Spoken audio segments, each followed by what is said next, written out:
Kita kembali di Benang Merah. Sebelum kita bicara soal benang merah dari kasus ini, saya mau ke Pak Tony sejenak. Mas Tony masih bersama kami? Ya. Mas Tony, tadi Anda sudah ceritakan bagaimana pengalaman Anda. Uang sudah habis banyak, kemudian Anda juga sudah ditangkap oleh polisi, sudah habis-habisan. Sekarang bagaimana Anda menjalani hidup ini dengan apa yang sudah Anda alami? Anda masih main narkoba nggak? Sekarang ini saya udah enggak. Benar, udah nggak main? Udah enggak main. Kapok atau memang udah nggak ada duit? Ya kapok, kasihan anak-anak aja. Jadi Anda masih ingat keluarga juga ya? Ya. Kalau udah ingat keluarga baru Anda kapok ya, kalau sudah menjalani semua itu baru kapok lah ya. Baik, mudah-mudahan apa yang terjadi dengan Anda menjadi pelajaran hidup Anda dan tidak lagi berurusan dengan hal-hal narkoba terutama ya. Terakhir, Mas Santo, apa yang bisa kita tarik benang merah malam hari ini terkait pengalaman Anda juga dengan apa yang kita bicarakan malam? Intinya tukar kepala itu memang benar, itu tidak di dalam penjara, tapi dalam proses BAP dan lain-lain, dalam tahanan gitu. Kalau untuk di penjara emang sulit banget, benar kata Bapak, itu untuk sidik jari dan lain-lain. Pada masa itu pun benar-benar ketat gitu loh. Jadi joki-joki tukar kepala itu adanya itu sebelum kita masuk ke penjara gitu. Anda merasa menyesal nggak ketika melakukan itu walaupun dengan terpaksa begitu ya? Waktu itu karena tekanan ya, akhirnya semua sudah diatur semua, kita tinggal iyain aja, udah tanda tangan, terus ya kita jalanin.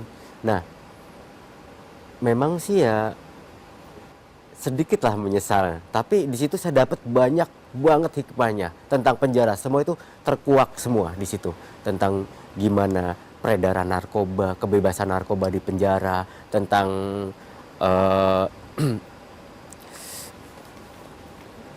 pokoknya banyak hal-hal yang mengerikan yang saya baru lihat di situlah.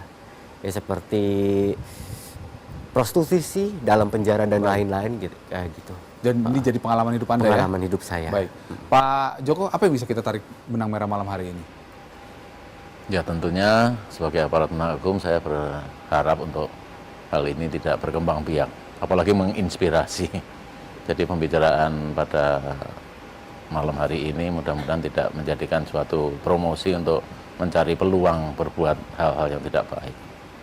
Nah, ini terkait pertanyaan orang, SDM itu cukup nggak sih sebenarnya untuk ngurusin ini sehingga orang selalu bertanya, kok penjara lagi? Sebenarnya apa sih yang terjadi, Pak? Itu dia. Jadi dalam hal ini memang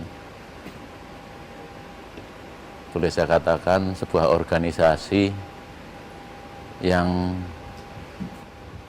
tidak menganut apa yang harusnya organisasi lakukan.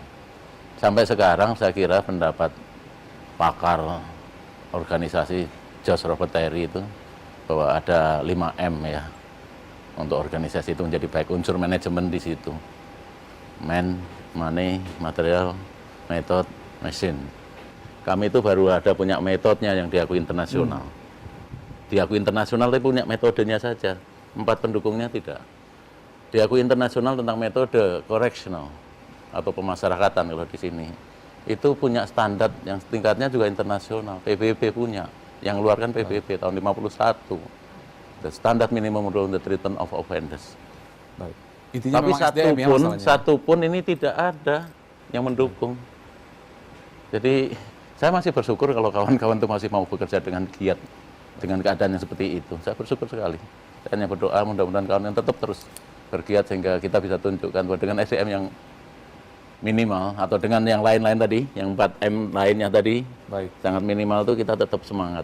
Baik. Makanya Terakhir, saya Pak katakan Benny, apa yang bisa kita tarik dari benang merah malam hari ini? Ya, tentunya dengan isu ini diangkat, kita berharap menjadi pembelajaran kepada masyarakat, dengan masyarakat tahu bukan meniru, tetapi justru ikut mengawasi, ikut kritis. Di samping itu tentunya pesan ini juga disampaikan kepada aparat. Banyak nunggu waktu, apapun penyimpangan yang dilakukan itu akan terungkap. Seperti tadi, sudah sekian puluh tahun, ya akhirnya terungkap praktik seperti itu. saya yakin oknum yang melakukan itu kalau dengar ini juga nggak bisa tidur. Ada rasa bersalah, saya yakin itu. Nah, tentunya ke depan kalau kita kaitkan tadi apa yang disampaikan oleh Pak Joko, kita memang melihat selama kami beroperasi melakukan penanganan kasus-kasus yang menyangkut napi di lapas, kondisinya memprihatinkan, Pak. Masalahnya sangat kompleks, sehingga kalau tidak ada kemauan yang serius ya, serius harus diikuti dengan seperti tadi tuntutan yang harus dipenuhi dan sebagainya, kondisi akan seperti ini. Sementara Pak Joko ini ibaratnya kiper dari penyidik, vonis, eksekutor, beliau yang pegang bola terakhir.